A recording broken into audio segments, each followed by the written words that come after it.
Bueno, en honor al tiempo vamos a comenzar nuestro webinar de hoy día. Vamos a pedirles a todos que por favor desactiven sus micrófonos para no hacerlo yo así en modo generalizado, para poder tener un mejor audio con todos los participantes. Y luego, durante la jornada, vamos a hacer una ronda de preguntas y respuestas para que las personas que tengan alguna pregunta en relación a la exposición que se va a realizar puedan participar y puedan en el fondo aclarar dudas. ¿Ya? Bueno, muchas gracias a todos por venir. Sigo incorporando gente, gracias por la participación y en honor al tiempo y al respeto de comenzar puntualmente, comenzamos. Les contamos que ustedes están en un webinar que está relacionado, lo hace la empresa Exem. Nosotros nos dedicamos a trabajar la mejora continua, fundamentalmente esa área es la área de trabajo, y en la cual constamos con un grupo multidisciplinario de profesionales que tienen diversas competencias en esta línea y hacemos entrenamiento y asesoría para nuestros clientes. Ya llevamos bastantes años trabajando para grandes empresas. Al final de la exposición les vamos a mostrar con las empresas con las cuales hemos estado trabajando para que ustedes nos vayan conociendo. Y ya tenemos mucha experiencia entregando esta herramienta que ustedes van a presentar, van a ver hoy día. Esta herramienta es una herramienta que cumple fundamentalmente con el objetivo de solucionar problemas de mediana y alta complejidad en las organizaciones. Y hacemos que los grupos que se inscriben con nosotros puedan trabajar dentro del entrenamiento, hacer un levantamiento de algún problema en específico. Voy a mutear a la gente, dame un segundito porque me están pidiendo mutear. Ya, ahí sí, muteé a todos, pero incluso muteé a Pedro, que no es la idea, porque el profesor. Tú te puedes desmutear, Pedro, ¿verdad? Sí, sí puedo. Ya, entonces están todos muteados, chicos, porque se escucha mucho ruido. Entonces, les quiero comentar que dentro de los cursos que estamos realizando hoy día, en base a la pandemia, lo estamos haciendo todos de manera online, pero no obstante hacemos trabajo, hacemos que los grupos hagan un trabajo tan concreto que hay un resultado concreto para la compañía. Entonces las personas sí aprenden la herramienta de una manera práctica y dentro de su trabajo ellos presentan un problema y llegan a una solución de esta. Todos los entrenamientos que estamos realizando ahora lo estamos haciendo de esta forma. Entonces garantizamos de alguna manera que el entrenamiento sea de buena calidad y tenga obviamente un resultado para el cliente, en este caso para la compañía que nos contrata. Bueno, algunos de los cursos que estamos realizando online es metodología 5S, análisis causa raíz con metodología 8D, Six Sigma, Yellow Belt, indicadores clave de desempeño para la excelencia operacional, y tenemos aplicado otra área que es aplicación de gestión de riesgos contractuales, y esto ya es más para los administradores de contrato. Entonces, dicho esto, damos paso y agradecemos nuevamente la participación a Pedro para que comience con la exposición de la herramienta. Hola a todos, buenas tardes. Gracias por su asistencia. Primero que nada me voy a presentar muy brevemente para que nos ubiquemos en el contexto. Bueno, ese es mi nombre, Pedro Nolasco, es que tengo un MBA en la Universidad de Loyola de Maryland. Soy ingeniero civil químico y tengo un diplomado en la metodología Six Sigma. Además es que soy auditor líder de la ISO 9001. Bueno, tengo alrededor de unos 30 años de experiencia en esto de gestionar procesos en rubros diversos. Por ejemplo, en el área inmobiliaria, en el retail, en la salud, en el área de alimentos. Y he ocupado posiciones desde las gerencias de operaciones hasta jefaturas de planta. De manera que con los procesos me ubico razonablemente bien. Bueno, dicho esto, vamos a partir conversando sobre la metodología 8D. Lo que pretendemos hoy día es entregarles una visión de cómo funciona. Van a ir algunas herramientas, van a tener idea de algunas herramientas concretas, pero en general es una visión porque es una metodología que tiene muchas herramientas y no es tan sencilla o tan corta de aplicar. Partamos con el inicio de esta metodología. El inicio se remonta a la Segunda Guerra Mundial, cuando el ejército norteamericano tuvo que desarrollar, dado toda la envergadura de problemas logísticos a los que se había enfrentado, tuvo que desarrollar una metodología que le permitiera reducir la cantidad de errores en la que estaban incurriendo. Ustedes saben que en esa guerra se movió muchas personas y mucho material. De tal manera que desarrollaron un método para resolver problemas, sobre todo problemas logísticos y de errores en sus abastecimientos. Esta metodología, una vez que terminó la guerra, fue adoptada por una compañía, en este caso por la compañía Ford. La Ford la adoptó como una forma de resolver sus propios problemas, y en función de eso desarrollaron un manual, por ahí en el año 87, desarrollaron un manual para estrenar a sus equipos de trabajo y de esta manera tener una herramienta que les permitiera ir avanzando en la solución de problemas. Esta herramienta fue adoptada después por otras compañías automotrices y finalmente, hoy día, de hecho, es el estándar que usan las compañías automotrices, pero fue evolucionando y saltó al resto de las organizaciones. De tal manera que hoy día podemos decir que es una herramienta que se puede aplicar a cualquier tipo de negocio. Un área de gestión de las compañías que la está haciendo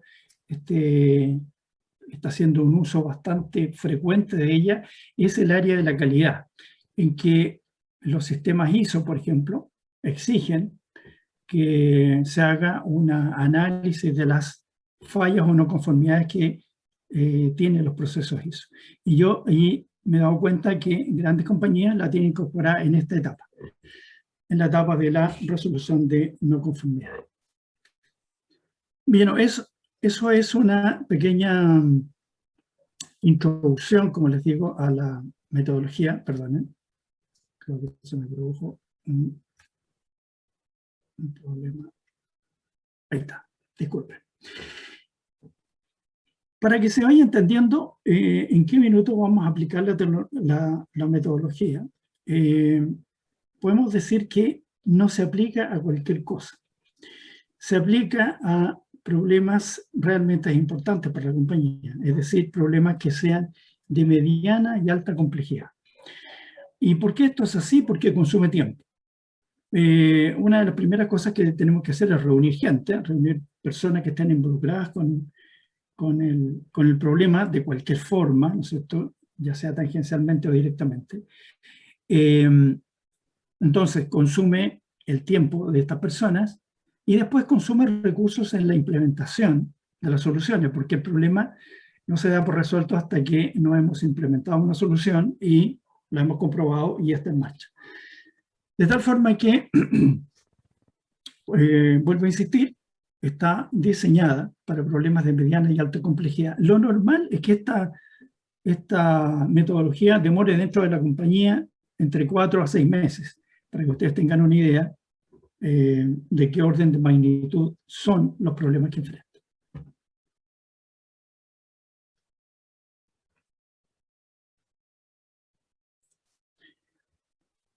Veamos ahora un mapa de ruta. ¿Cuáles son las etapas que va cubriendo la metodología y algunas herramientas a las que usamos? Esto lo vamos a ver con un poco más de detalle en los pasos siguientes. Una de las primeras cosas es formar el equipo, es decir, reunir un equipo de personas que tenga las condiciones para apoyar en el desarrollo de la solución del problema. Después definimos el problema, cosa que no es trivial. Definir bien el problema es fundamental para poder tener obviamente una buena solución y no estemos resolviendo un problema que no es, ¿no es verdad? Después tenemos que contener el problema. Aquí admitimos que todavía no tenemos la solución, pero que es necesario evitar los daños que el problema está ocasionando. Enseguida que tenemos contenido el problema, lo que vamos a hacer es dedicarnos a analizarlo. Para el análisis vamos a usar algunos datos estadísticos, algunas funciones estadísticas bastante conocidas y algunas maneras de identificar causas, como por ejemplo el diagrama de Chicago. Una vez que el problema está analizado, ya tenemos identificadas cuáles son las causas. Lo que resta es implementar soluciones. Normalmente un problema va a tener varias soluciones. De manera que, por el hecho de que tiene varias soluciones, tenemos que encontrar aquellas soluciones que son óptimas, aquellas que nos producen el mayor beneficio. Y ahí también vamos a usar algunas herramientas para decidir qué soluciones implementamos para este problema. Y que normalmente no van a ser soluciones únicas. Estas soluciones, el paso siguiente, es implementarlas. Y para implementarlas vamos a tener que hacer planificaciones. Y ahí usaremos métodos de planificación. Pueden ser métodos muy sofisticados o métodos sencillos. Todo depende del tipo de problema del que estemos enfrentando. Pero vamos a ver de qué manera lo podemos hacer. Y el séptimo paso es reconocer que el problema se puede volver a repetir. Es decir, tenemos que lograr una solución blindada, por decirlo de una manera sencilla. Para blindar la solución, tenemos que imaginarnos de qué manera esa solución nos puede fallar y vamos a aplicar algunas técnicas o métodos de tal forma de que estas soluciones o estos controles de la solución sean muy efectivos. Y finalmente, uno de los puntos más importantes, que es la felicitación del equipo que trabajó. La felicitación no es solamente decir que bien lo hicieron los equipos, sino que es una felicitación que tiene que involucrar a la gente en los siguientes problemas que analicemos. Es decir, es una etapa que nos va a permitir lograr una cierta confianza en las personas de participar en el desarrollo de la búsqueda de soluciones de estos problemas. Ese es el mapa de ruta. Los pasos que vamos a seguir. Ahora vamos a analizar más o menos, ¿no es cierto?, cada uno de los pasos en los que nos vamos a involucrar en la solución del problema. Como les decía, la primera etapa es formar el equipo. La formación del equipo la tiene que hacer la gerencia, es decir, aquella gerencia o aquella área, ¿no es cierto?, de responsabilidad que tiene el problema y que conoce a su gente y que es capaz de poder indicar quiénes son aquellas personas que podrían aportar. Y aquí tenemos que tener una mirada más o menos amplia de qué personas podrían hacer diferentes aportes dentro del problema. Dependiendo del tipo de personas que elijamos, va a ser la calidad de las soluciones que se implementen. De manera que aquí el juicio del que decide cómo va a conformar el equipo es fundamental. Una manera en que van a funcionar, o una de las cosas obligadas, unas maneras obligadas que va a tener de funcionar el equipo es a través de reuniones. Y nos hemos dado cuenta que las reuniones no siempre siguen un estándar, o el estándar que siguen no es tan eficiente como quisiéramos. Todos tenemos el recuerdo de reuniones larguísimas en las que en los últimos minutos recién se está hablando del problema que estamos analizando. Para ir resolviendo ese tipo de situaciones, lo que vamos a hacer para el desarrollo de la reunión es crear un código de conducta. Esta es una etapa o una parte fundamental del desarrollo de las reuniones, en que todos los miembros del equipo van a comprometerse a adherir a este código. Este código lo desarrollan los equipos de trabajo, no es algo impuesto. Ellos deciden cómo van a llevar adelante el análisis. Bueno, ya aquí hay unos ejemplos para que tengan una idea. Después, cuando ustedes tengan la información de esta información en su mano, le pueden dar una mirada un poco más profunda. Pero es súper importante establecer este tipo de cosas, de tal manera que las reuniones sean bastante estructuradas y sean productivas. Y esta es una de las herramientas que usamos para ese propósito. La segunda D de la metodología es definir el problema. Como ya les dije, definir el problema es fundamental para resolver lo que necesitamos resolver y no resolver una cosa que no nos sirve, ¿verdad? Lo primero que establecemos acá, o reconocemos, que el problema es una brecha. ¿Y en qué consiste esta brecha? Consiste en una brecha entre aquello que ocurre, ¿no es cierto?, en lo que deseamos que realmente ocurra.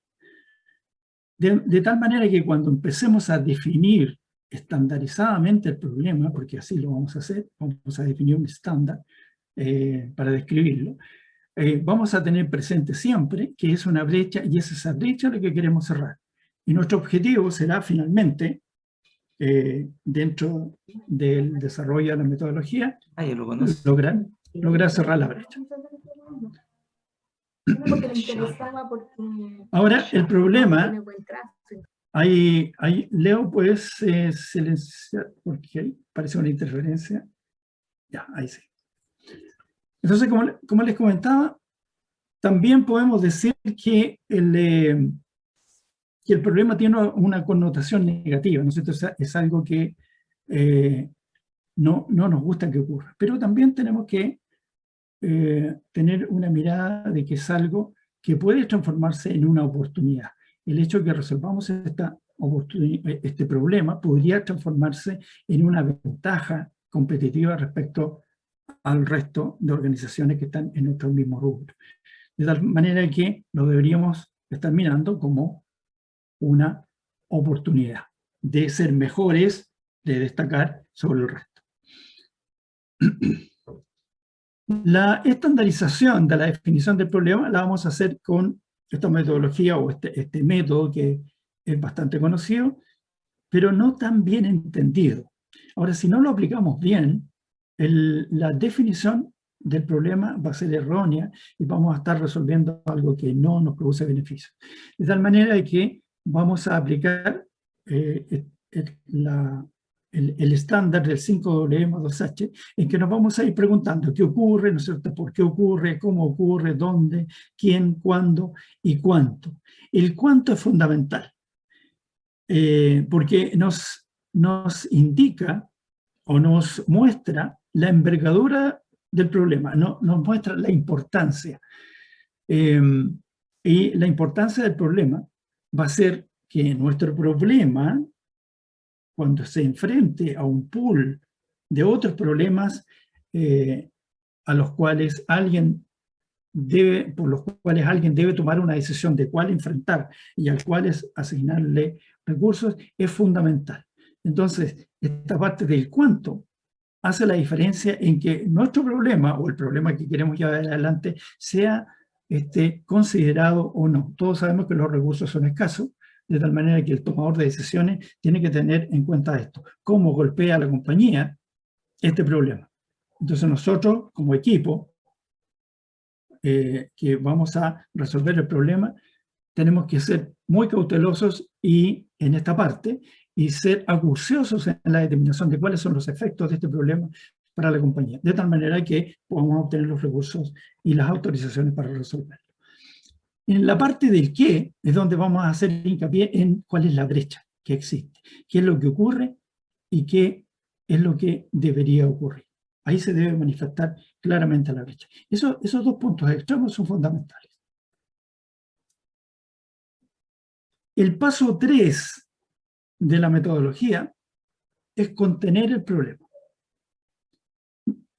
No da lo mismo que el problema está en curso, por decirlo de alguna manera, a que nosotros apliquemos algunas medidas que eviten las consecuencias de este problema, aunque las reduzcan lo más posible. Esto es muy parecido a lo que ocurre con las primeras atenciones o los primeros auxilios de una persona que está accidente.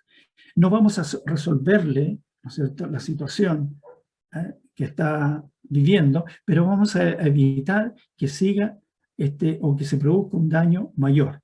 Entonces, es fundamental aplicar medidas de contención mientras resolvemos el problema definitivamente.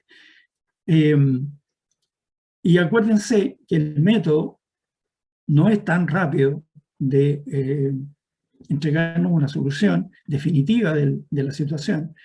No es como los 5 por qué, por ejemplo, que es una herramienta bastante popular, pero que nos ayuda a resolver problemas un poquito más pequeños, de menor envergadura o más localizados. Entonces, las medidas de contención tienen que ser medidas que nos permitan tener al menos un horizonte de tiempo de unos 4 meses a unos 6 meses. Algunas medidas de contención, pues acá, para que tengan una idea de cómo podemos contener el problema. Por ejemplo, inspeccionar. Inspecciones en el proceso y segregar aquellos productos según su calidad. Lamentablemente hay organizaciones que esto lo toman como un estándar, es decir, es su manera de hacer calidad. No, pero esta es una medida de contención, es decir, si hay algo que no está con la calidad adecuada, bueno, lo vamos a ir sacando, ¿no es cierto? Y evitamos que finalmente le llegue al cliente. Pero no es un método de calidad. Hacer reprocesos, ¿no es cierto? O destruir los productos defectuosos. Tampoco es algo que debería ser habitual en una organización, sino que es una medida de contención. No deberíamos estar reprocesando los productos. Detener maquinarias o líneas completas por un cierto periodo de tiempo, de tal manera que no se sigan produciendo los efectos los defectos de esos productos o servicios. Y finalmente, ya una medida bastante extrema es cuando tenemos que retirar los productos del mercado. Definitivamente ya aquí el problema se expandió y nuestro cliente ya supo de esta situación.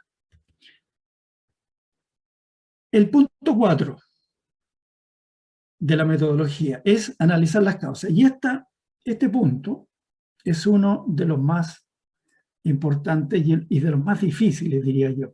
Porque aquí tenemos que aplicarnos con algunos métodos que no siempre son tan sencillos de aplicar o tan universales de aplicar.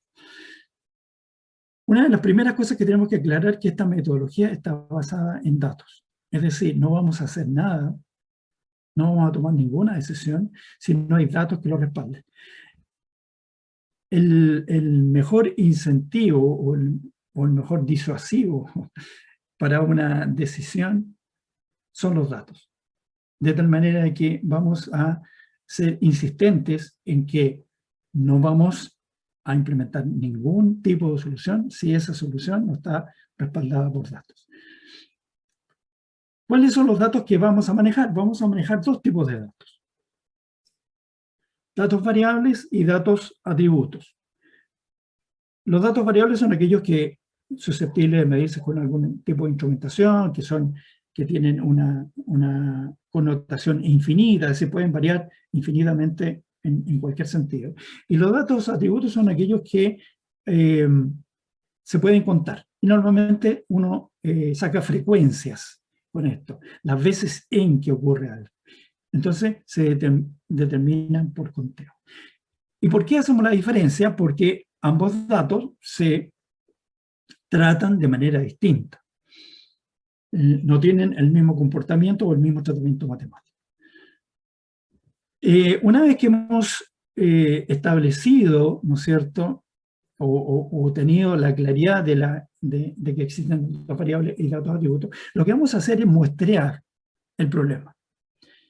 Necesitamos saber qué tan extendido está el problema, ¿no es cierto? Y aquí es fundamental el equipo de trabajo que hemos elegido, porque el equipo de trabajo tiene que tener algún indicio, ¿no es cierto?, de cómo este problema se mueve, qué cosas lo hacen cambiar un poco, sin tener necesariamente, sin saber necesariamente cuál es la causa raíz, ni necesariamente tener la solución, pero sí saber, sí conocer los efectos. Entonces, el problema, que ya lo describimos con la metodología 5W+2H y lo describimos de manera estructurada y ya nos dieron el visto bueno para ocupar recursos en el desarrollo de este problema, lo vamos a caracterizar en función de datos, y estos datos van a ser datos atributos y datos variables. Y después que hemos caracterizado y dicho cuáles son los datos atributos y datos variables que lo describen mejor, que mejor describen el problema, sin saber todavía, como les digo, cuál es la solución, vamos a avanzar un poco más y vamos a ver cómo, o qué factores, más bien dicho, afectan a estos datos atributos y a estos variables. Y a esta manera de analizar el problema le vamos a llamar el diagrama de factores de estratificación. De tal manera que, hecho el diagrama de factores de estratificación, vamos a tener esta ecuación que está arriba, ¿no es cierto? Si decimos que el I mayúscula es el problema, vamos a tener que el I mayúscula es igual a una funcionalidad o una función de muchos factores, que en este caso son los factores de estratificación. O sea, que el I grande depende de muchos problemas pequeños, por decirlo de una manera sencilla. Y todavía no son las causas, son los factores que están haciendo que ocurra el problema. Ahora, una vez que hemos identificado cuáles son los factores que están influyendo en el problema, ¿no es cierto?, tenemos que saber qué cosa hace cambiar esos factores. Y aquí sí ya nos empezamos a enfrentar a las causas raíces o a las causas de esos factores que a su vez afectan a nuestro problema. Entonces, ahora tenemos una nueva ecuación en que tratamos de describir cada uno de los factores con sus causas. Y estas sí que son sus causas raíces. Y para encontrar sus causas raíces vamos a usar algunos estadísticos, algunos conocidos, otros no tanto, pero vamos a usar, por ejemplo, un histograma. Y estas herramientas se tratan de manera distinta en función del tipo de dato. O sea, no se puede aplicar para cualquier dato. Entonces, en función de cómo hayamos descrito el problema, con el tipo de dato que hayamos descrito, vamos a usar, por ejemplo, histogramas, gráficos de Pareto, gráficos de dispersión, gráficos de tendencia, y una vez que tenemos esto y tenemos un panorama de cómo se está moviendo, vamos a aplicar un diagrama de Ishikawa para saber o para entender, ¿no es cierto?, o confirmar cómo, si estas causas que estamos diciendo son realmente causas y cómo afectan finalmente en el problema. Ahora, el diagrama de Ishikawa es ya un diagrama que viene como en un tercer nivel de análisis y está muy cercano al problema mismo. Normalmente una zona, una máquina, un área específica, algo bastante más concreto. Y ahí es más fácil, ya que hemos ido haciendo la reducción para encontrar la solución, es más fácil ya darse cuenta, casi en el terreno de si esto es causa o no es causa. Una vez que ya tenemos definidas las causas raíces, es decir, hemos determinado que tal o cual actividad, tal o cual elemento es el que está produciendo todo, esta cadena, ¿no es cierto?, que nos produce el I mayor, no nos queda otra cosa que darle solución a las causas raíces, a las causas finales, que como les digo, se vienen a conseguir, después de todo este análisis, al menos en un tercer o a veces hasta en un cuarto nivel de análisis. Normalmente no están tan a la vista estas causas raíces. Una vez que la hemos identificado, ahora nos resta aplicar acciones correctivas. Es decir, cómo hacemos que esas causas raíces, ¿no es cierto?, estén en un nivel tal que hacen que nuestra I o nuestra causal anterior definitivamente desaparezca. O sea, no siempre vamos a tratar de que las X que encontramos, ¿no es cierto?, que son las causas, estén en nivel 0. Basta con que las tengamos en un cierto nivel que para nosotros sea adecuado y que haga que el problema desaparezca. O sea, aquí no tenemos que hacer que las causas desaparezcan, las causas raíces, sino que las tenemos que tener en un cierto nivel que a nosotros nos convenga para que finalmente la causa mayor, esa desaparezca. Entonces, esta es la situación. Vamos a encontrar las soluciones o los niveles de las X que hacen que, finalmente, a través de una cierta funcionalidad, conocida o desconocida, matemática o no, a veces logramos una relación matemática, haga que mi problema, ¿no es cierto?, mi factor, el factor que afecta a la I mayor, se haga 0. A ese sí que queremos que se haga 0, pero no necesariamente las X, pero sí los Y. Para poder decidir qué soluciones vamos a aplicar, ¿no es cierto? Vamos a ver aquellas soluciones que tienen, porque no son únicas, tienen que saber que las soluciones no son únicas, y probablemente, y con mucha probabilidad más bien dicho, los problemas van a tener más de una solución. Entonces, lo que vamos a hacer para saber, ¿no es cierto?, para que esto no sea arbitrario, y aquí de nuevo apliquemos criterios técnicos para decir cuáles son las soluciones más aceptadas, vamos a aplicar lo que llamamos la matriz de impacto y esfuerzo. Y esta matriz nos permite analizar cuáles son los criterios de impacto de esta solución, es decir, por ejemplo, qué tan efectiva es en reducir los defectos, qué tanto apoya en la seguridad cuando uno aplica esta solución. Pueden haber soluciones que son más seguras que otras, o pueden haber soluciones que impactan mejor en la reducción de los defectos que otras, o que impactan mejor en el cliente. No todas impactan igual, por su naturaleza distinta. Y lo otro que vamos a ver son los criterios de esfuerzo. Primero los criterios de impacto, que son todas aquellas cosas positivas para la organización, ¿no es cierto?, que es lo que estamos buscando. Y después vamos a ver los criterios de esfuerzo, que podríamos resumirlo, que son los criterios de costo. Y de costo no solamente de lo monetario, porque eso también lo vamos a evaluar, sino que otros costos. Y costos importantes, como por ejemplo el tiempo de implementación o la resistencia al cambio.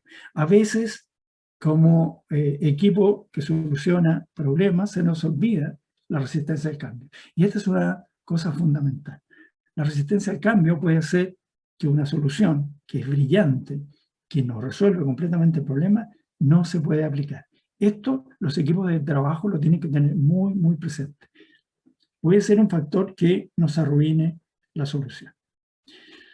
Entonces, cuando ya hemos trabajado las soluciones, cuando ya las tenemos definidas y las tenemos ponderadas, uno aquí elabora unas tablas de ponderación de tal manera de que cada solución tiene un hándicap, tiene una puntuación, y con esa puntuación la ponemos en nuestra matriz de impacto y esfuerzo. La matriz presenta 4 cuadrantes. Las soluciones que vamos a implementar son aquellas que caen en el cuadrante verde. Porque aquellas soluciones que están en el cuadrante verde son aquellas que tienen el menor esfuerzo para la organización, esfuerzo en todo tipo, como ya vimos, pero que tienen el mayor impacto. Y que ya vimos cuáles son esas relaciones de impacto. Las que no vamos a hacer son aquellas que caen en el cuadrante rojo, porque son soluciones que tienen mucho esfuerzo y tienen poco impacto. Las que están en los cuadrantes amarillos las vamos a dejar para reevaluar. A ver si podemos lograr, o sea, las vamos a reanalizar para ver si podemos lograr que avancen al cuadrante en verde, es decir, que se reduzca el esfuerzo, y las que están en el cuadrante inferior izquierdo, a ver si esas podemos hacer que mejoren su impacto. Y esta va a ser nuestra matriz de decisiones, y todas las que queden arriba, ¿no es cierto?, como les comentaba, son aquellas que vamos a implementar. Y así ya llegamos a la sexta D. que es implementar las acciones correctivas.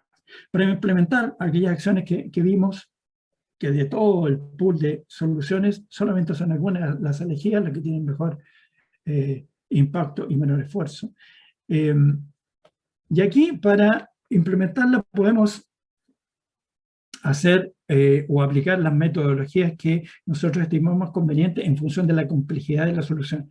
Podemos ir desde una carta Gantt, muy sofisticada, ¿no es cierto?, muy completa, hasta hacer una planilla con el 5W+2H, pero ahora con otra mirada. Ahora el 5W+2H nos va a estar preguntando de la solución que estamos implementando, qué cosas son las que vamos a implementar, en el qué, o sea, qué vamos a hacer como primer paso, qué vamos a hacer como segundo paso, como tercero, y así vamos a poner todos los pasos que requiere la metodología. Y después vamos a decir por qué estamos implementando ese paso, es decir, el objetivo que tiene, ¿no es cierto? El objetivo que tiene cada uno de los pasos, de tal manera que después vamos a indicar quién es el responsable de esa implementación, en qué momento se va a hacer, ¿no es cierto? ¿Dónde se va a hacer? ¿Cuánto nos va a costar? ¿No es cierto? ¿Cómo se va a hacer? ¿Con qué método lo vamos a hacer? Entonces vamos a tener una planilla para una solución, una planilla en la que vamos a tener los pasos, que van a ser, no sé, a lo más 10 pasos para soluciones no muy complejas. O, como les digo, para soluciones más complejas vamos a elaborar una carta Gantt. Y ya nos encontramos en el paso número 7, en el que vamos a admitir, y esto es muy importante, cuántas soluciones no nos han fracasado por el hecho de no tener conciencia de que eventualmente podemos caer en los mismos vicios que teníamos antes de hacer la mejora. Entonces, lo que vamos a hacer en el punto 7 es prevenir la recurrencia. Es decir, evitar que el problema aparezca nuevamente. Y no solo evitarlo, esta prevención de la recurrencia va a tener dos miradas. Va a tener la mirada de evitar que el problema surja en aquel lugar o en aquel equipo o en aquella área donde implementamos la solución, como prevenirla en otras áreas o resolverla en otras áreas. Es decir, en este minuto nos vamos a preguntar si la solución que aplicamos en un área en particular es aplicable a otra área o a otra de nuestras sucursales, porque el problema es parecido, ¿no es cierto? Entonces vamos a ver si podemos extrapolar la solución. Eso es prevenir la recurrencia. Algunas formas de prevenir la recurrencia, y estos son ejemplos simplemente, pueden ser, por ejemplo, mantenimientos planeados, gestionados con cartillas muy visuales que eviten errores, que permitan seguir una calendarización y que haya claridad en lo que se debe hacer y lo que debe hacer cada uno de los operarios que está haciendo el mantenimiento. O, por ejemplo, dispositivos a prueba de errores, ¿no es cierto? Los famosos dispositivos Poka-Yoke. O, por ejemplo, definir las competencias del personal. Es decir, nos queremos asegurar que la solución sea bien implementada. Y necesitamos que el personal que opere, ¿no es cierto?, el nuevo equipo, la nueva forma de hacer las cosas, el nuevo procedimiento, tenga las competencias. Por eso que debemos definir estas competencias y hacerlas públicas. Y un último ejemplo puede ser la estandarización de los trabajos. Es decir, que siempre esté presente, y esta estandarización tiene que ser visual.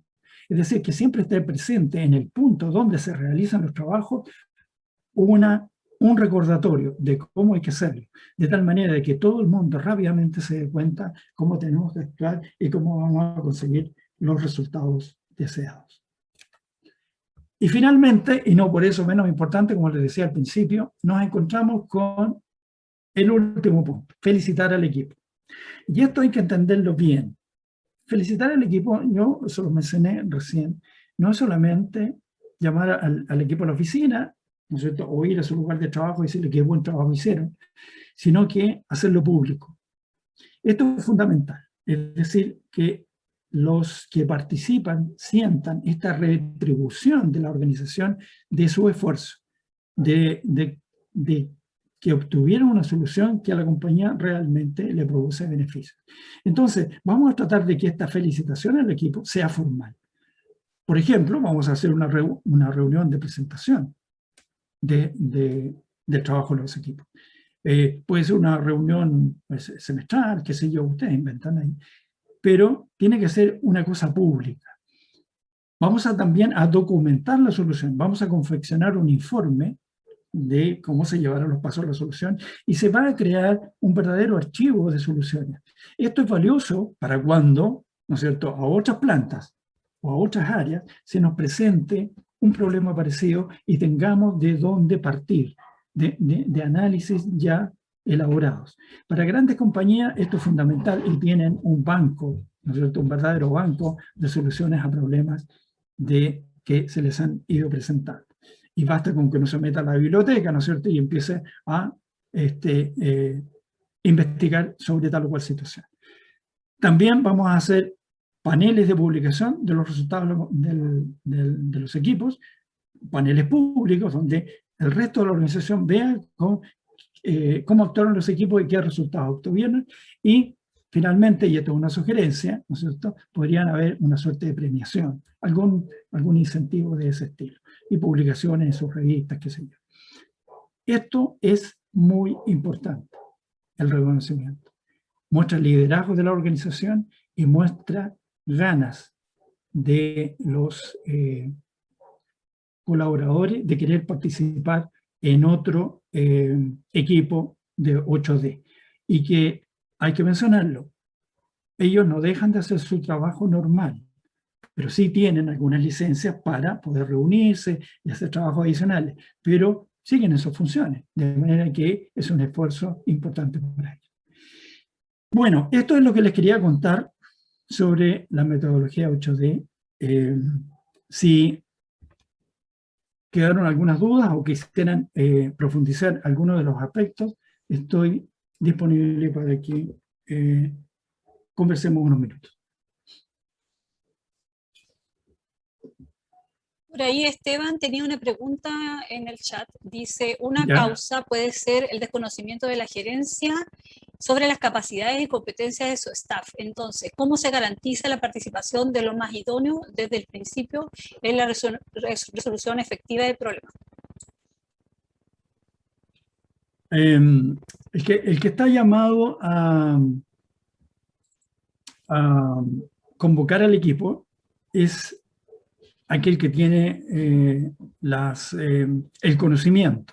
Si la alta gerencia o la gerencia intermedia no tiene el conocimiento, bueno, la gerencia tendrá que preguntar, ¿no es cierto?, reunirse con su staff y preguntar quiénes son los más idóneos que me pueden ayudar. O sea, sería fatal, ¿no es cierto?, que se entendiera aquí mal el mensaje y que la alta gerencia asuma que tiene que decidir, ¿no es cierto?, por el equipo, por la conformación del equipo. Lo que sí tiene que hacer es buscar los medios de asegurarse de que el equipo que va a implementar la solución sea el idóneo, ya sea que él conozca bien al equipo o no, pero sí sabe de quién lo puede conocer. Si yo soy el gerente de operaciones y no conozco quién me podría ayudar precisamente en este problema, bueno, voy a elegir o voy a pedir al área supervisora, ¿no es cierto?, de manera que ellos ayuden a conformar el equipo. Pero la gran responsabilidad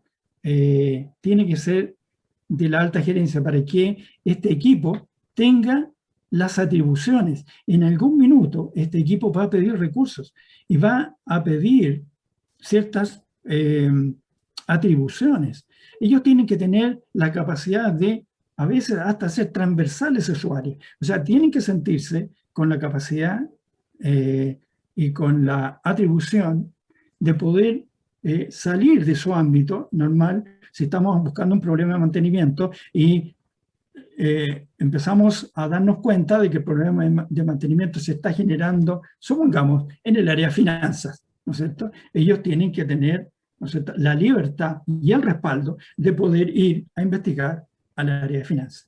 De tal manera que el respaldo ¿no es cierto? El apadrinamiento del equipo siempre tiene que ser de la alta gerencia, independiente de que recurra a otros ámbitos para que le ayuden a conformar el equipo. De otra manera, no van a tener esa libertad. Y las soluciones que vamos a encontrar van a ser soluciones sesgadas a un cierto ámbito. Y eso es lo que no queremos. Queremos encontrar de verdad las causas raíces del problema. Espero con eso haber aclarado un poco más la duda, haber aclarado la duda. Las personas que quieran hacer preguntas pueden desactivar su micrófono y hacerlo. Aquí dice Gonzalo, ¿alguna herramienta, metodología o consejo para levantar la información y datos para definir problemas? ¿Cuándo tenemos múltiples fuentes o muy extensas? Gracias. El problema se basa en datos, como les dije en un principio. Para obtener los datos vamos a usar el esquema que yo les mostré de factores de estratificación. Eso es fundamental. Es decir, el equipo que se va a dedicar a buscar o a llevar adelante las soluciones, puede a su vez, si es que encuentra que hay partes del desarrollo que no tiene las competencias, puede a su vez convocar a gente experta. Y son personas que participan en una cierta etapa, como por ejemplo en el conocimiento más acabado del problema, pero después sale. Pero el equipo es el que permanece, ¿no es cierto?, durante todo el desarrollo del problema. Cuando quieren recabar datos sobre el problema, vamos a usar este esquema de factores de estratificación. Y eventualmente el equipo, vuelvo a insistir, pudiera ser que no tenga tan claro cuáles son, aunque es ideal que sí lo tenga, pero eventualmente puede haber ahí alguna necesidad de reforzar. Puede convocar a gente más técnica, ¿no es cierto? En algún minuto puede convocar a algún operario, qué sé yo, algún supervisor, que no necesariamente están participando en el equipo. Y con esta planilla de factores de estratificación es como se conforma el muestreo final. O sea, es fundamental que esta planilla responda a cómo el problema se mueve, sin necesariamente, vuelvo a insistir, en tener las causas raíces. Es decir, esta plantilla debe responder a los síntomas. Y como responde a los síntomas, vamos a muestrear esos síntomas. Y vamos a tratar después de esos síntomas, ver cómo se comportan y así entender el problema. ¿Okay? Acá tenemos otra pregunta. ¿Cuánto tiempo es recomendable para ejecutar un buen RDP? ¿Te queda claro RDP? No sé qué quiso decir con RDP. ¿Qué es un RDP, Janeri? Resolución de problemas. Ya. Resolución. ¿Será esa metodología? Es hacer, bueno, nosotros la llamamos como hacer, pero sí. Está bien. Análisis causa raíz. Sí. ¿Cuánto tiempo es recomendable para ejecutar la herramienta? Por la envergadura de los problemas, como yo les mencionaba, que son de mediana y alta complejidad, y por favor no la usen para otros que pueden resolverlos con otras herramientas. Lo típico, como les decía, son 4 a 6 meses, es decir, no menos que eso. Ahora, si es más que eso, entonces está mal diseñado el problema. Pero no debería ser más que eso. Problemas de envergadura muy grandes, es decir, no sé, problemas que están implicando pérdidas importantes para la compañía o pérdidas de clientes o calidades muy, muy difíciles de detectar en su solución, son aquellos que enfrentamos con esta metodología. Esta metodología no es para problemas que tienen una solución evidente.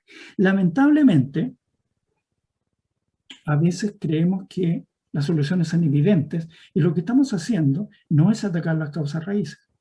Y empezamos a aplicar soluciones, ¿no es cierto?, que duran lo que duró el efecto del problema en esa parte, pero vuelve a aparecer en otro lado, y después aparece en otro, pero Entonces aquí tenemos que tener una mirada un poco más amplia y ver si todos estos pequeños problemas que hemos estado atacando con metodologías un poco más sencillas, en realidad son parte de un problema mayor. Este aspecto es muy importante, porque podemos creer que un problema localizado de un área se puede resolver con una metodología sencilla. Pero este problema, si es recurrente, entonces quiere decir que es parte de un problema mayor. Y se está apareciendo en otras áreas, o un problema parecido, ¿no es cierto? Y si nosotros logramos darnos cuenta de que estos problemas están unidos y que provienen en realidad de un problema mayor, entonces ahí vale la pena aplicar la metodología. Esto que les menciono es bastante crítico, porque tenemos tendencia de tratar a los problemas de manera rápida. Queremos una solución rápida. Y cuando tratamos el problema como algo pequeño, aislado, que tiene su génesis en una parte, ¿no es cierto? Y creemos que nace y muere ahí, sin darnos cuenta que en realidad es parte de un problema mayor, es bastante complejo e inoficioso no darnos cuenta de esta situación. Así que ahí el equipo o aquel que convoca al equipo tiene que ser lo suficientemente, tiene una mirada lo suficientemente amplia como para darse cuenta que no es un problema puntual, que es un problema que abarca una gran área de la compañía, a un sector, a unos equipos, a un grupo de equipos, qué sé yo. Una consulta, aquí Gastón Muñoz por acá. Hola, Gastón. Hola. Don Pedro, una consulta. Basado en la experiencia que tienen ustedes, ¿qué es más recomendable? ¿Armar un equipo especialista, digamos, que esté dedicado a la actividad de hacer ACR, ¿no es cierto? Y detectar falencias, obviamente teniendo las competencias y entendiendo que es un equipo preparado, o conviene o es más o igualmente efectivo el sacar personas de los mismos equipos de trabajo que conviven con el problema y ponerlos a trabajar en estos análisis de causa raíz? Claro, mira, eso típicamente nos lleva a dos situaciones. La primera, si uno tiene equipos de trabajo que están dedicados siempre a resolver problemas, como por ejemplo, en muchas organizaciones encontramos que hay equipos de excelencia operacional, por ejemplo, y que están dedicados a eso simplemente. Es distinto a que si yo traigo a los que están involucrados en el problema, a los que más conocen el problema. Cuando enfrentamos el problema con una mirada externa y más generalista, como esta de tener equipos de mejora, yo no digo que sea malo, nada más que no hay que caer en el error eventual, pudiera caerse en ese error, no digo que se caiga en eso, pero son miradas bien distintas. Una es un generalista que trata de entender una situación, y la otra es alguien que está involucrado en la situación y que la está viviendo y que tiene interés, de hecho tiene interés en que el problema se resuelva. Y tiene detalles y tiene percepciones que no tiene otra persona y que a veces, de hecho, son difíciles de transmitir. Y esas percepciones a veces se dan o se muestran o quedan en evidencia en una reunión.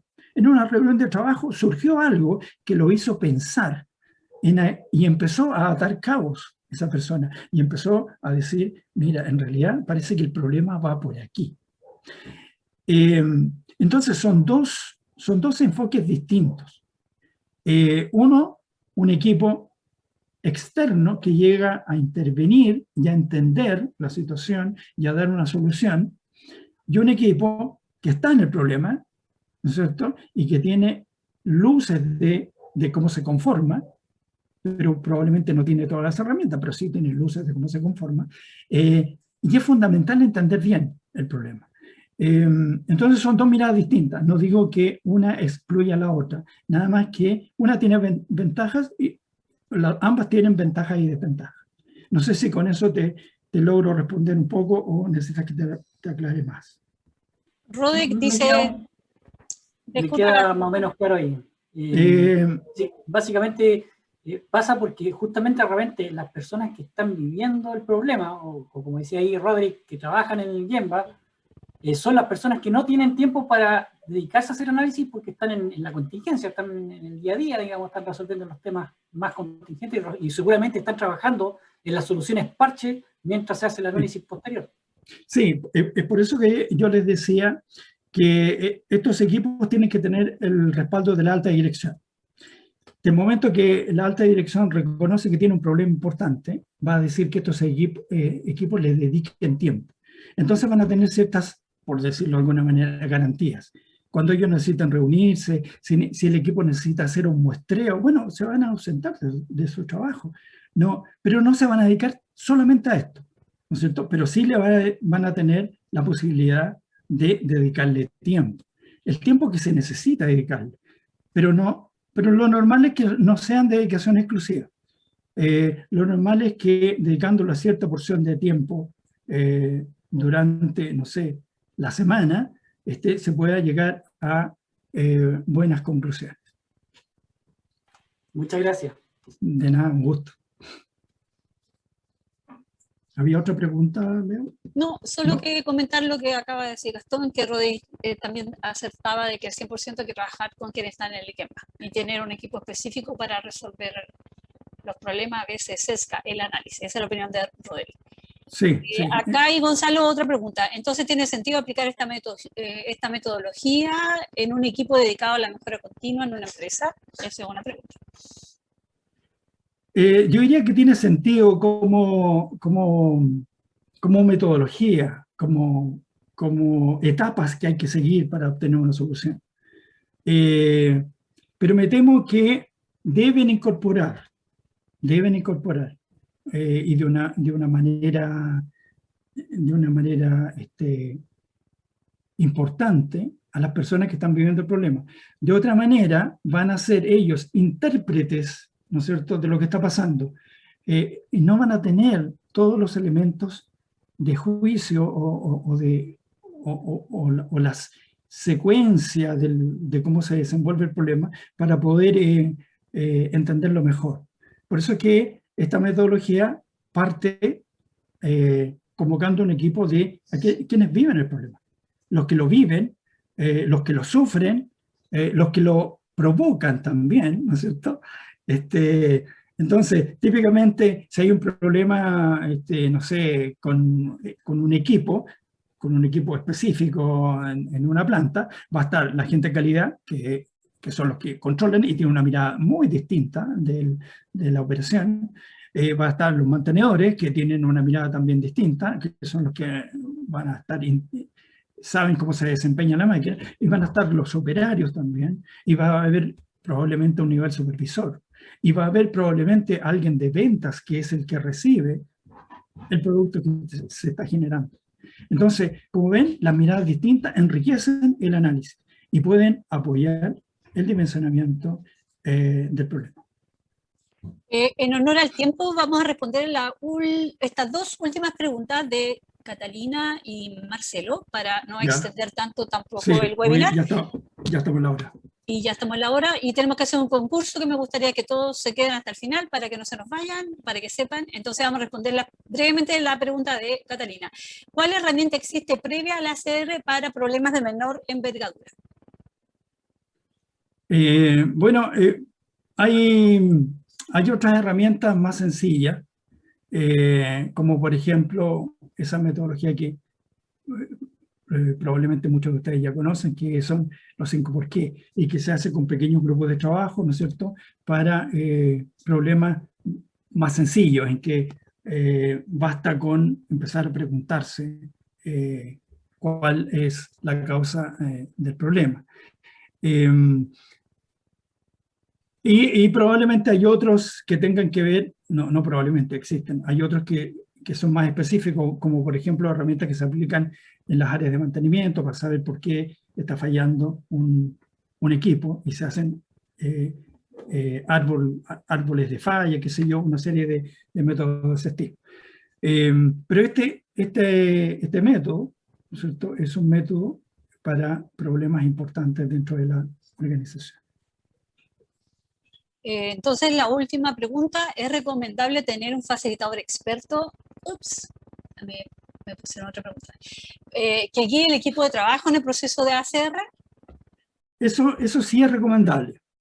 Yo creo que eso es interesante, que Dice apoye. dentro de la empresa. Sí, sí. Eso sí que aportaría para el manejo de herramientas, porque los equipos van a tener que manejar algunas herramientas estadísticas y hacer una buena interpretación de los datos. Entonces, ahí sí es valioso un apoyo externo y una guía y una discusión. Pero normalmente los equipos le van a estar dando cuenta de sus progresos a su mandante, ¿no es cierto? Y en este sentido estoy entendiendo que esta persona es un apoyo, pero no es el mandante. Entonces van a tener reuniones con quien los ha convocado. Y bueno, la última pregunta, ahora sí, chicos. Marcelo dice si hay un software que apoya el desarrollo de ACR. No sé si hay un software. Yo no lo conozco, ese existe. Si es que existe, yo no lo conozco. Existe.